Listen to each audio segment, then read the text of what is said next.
Seharusnya kan Pertamax itu sebenarnya BBM tidak disubsidi, harusnya mengikuti harga pasar terus.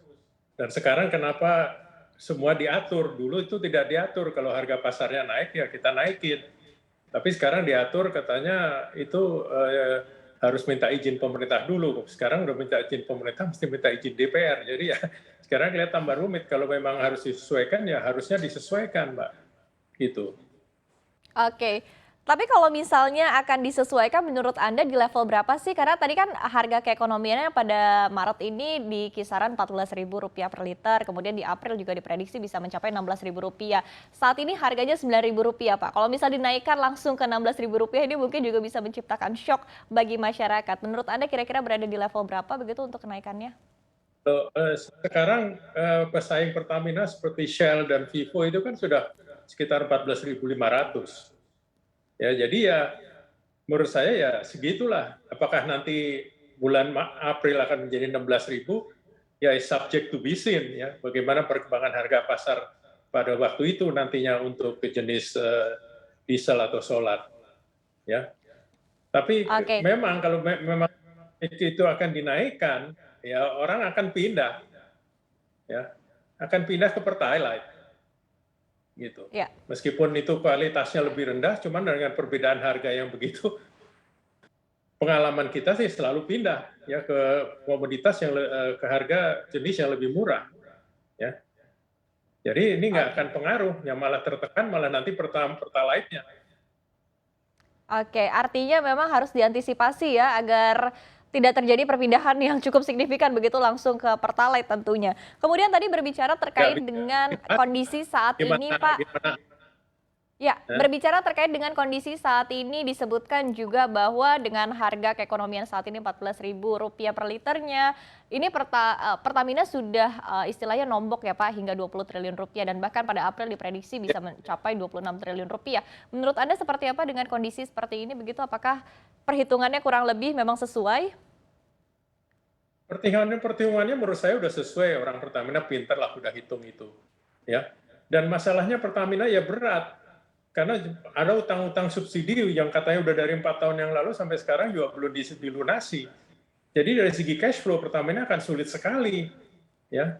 Kalau ini tidak disettle, ya. Kan ini semua barang harus diimpor kebanyakan, ya.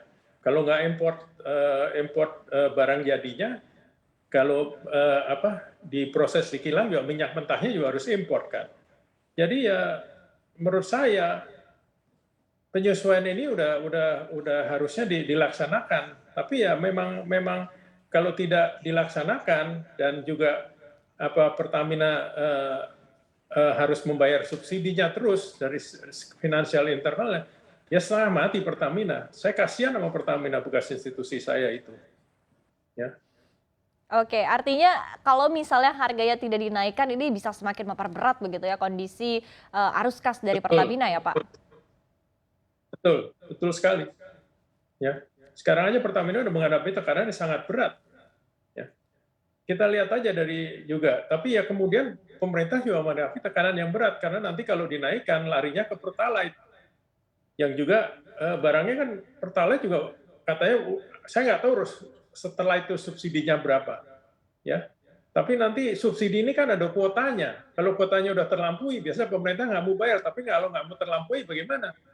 Ya orang pasti lari ke yang lebih murah. Ya. Jadi dua-dua menderita, Pertamina menderita, pemerintah yang menderita juga. Karena kondisi keuangan pemerintah kan juga ketat. Ya. Secara fundamental, apa sih Pak yang harusnya diperbaiki begitu untuk Pertamina kita maupun juga dari pemerintah kita terkait dengan pengadaan BBM ini? Ya kita harus secara betul-betul serius bertahap beranjak dari pola subsidi komoditas. Ya. Sebetulnya kan Pertamina sudah berupaya lama. Ya, di tahun 2016 Pertamina meluncurkan Pertalite. Kenapa? Karena ingin pelan-pelan mengalihkan premium ke Pertalite, dan Pertalite itu dengan menggunakan kualitas yang agak lebih rendah dari Pertamax, cuman dengan bisa mendekati harga keekonomiannya. Jadi waktu itu kesempatan karena kebetulan harga minyaknya rendah, dan pada waktu itu pun untuk solar juga dilakukan hal yang sama. Dan waktu itu pun keputusannya melalui pemerintah dari Menteri SDM waktu itu adalah oke, setuju dengan ini, dengan kita selama bertahap beranjak dari arah subsidi komoditas ke arah tanpa subsidi. Tapi kan kemudian kebijakan itu dianulir pada akhir 2016 dan kemudian harus ada lagi premium. Ya, premium harus ada lagi. Jadi kebijakan itu karena ingin populis seolah-olah murah, ya kembali ke itu. Jadi itu merupakan satu missed opportunity. Nah sekarang sudah sekian tahun, itu terus saja begitu polanya. Ya sekarang harus ada secara fundamental itu untuk diatasi, tapi memang secara politik ini membutuhkan keberanian yang luar biasa. Ya, karena kenaikan harga BBM ini kan dampaknya besar, Mbak. Ya. Dampaknya besar terhadap inflasi pun besar, karena semua perlu BBM. Biaya produksi akan naik, biaya transportasi akan naik. Ya. Sedangkan sekarang harga-harga komoditas itu, semua yang lainnya pun udah naik. Jadi kalau sekarang harga BBM-nya naik, akan lebih ningkatin lagi kan. Tapi apakah kita punya opsi lain gitu? Itu kan yang susah sekarang.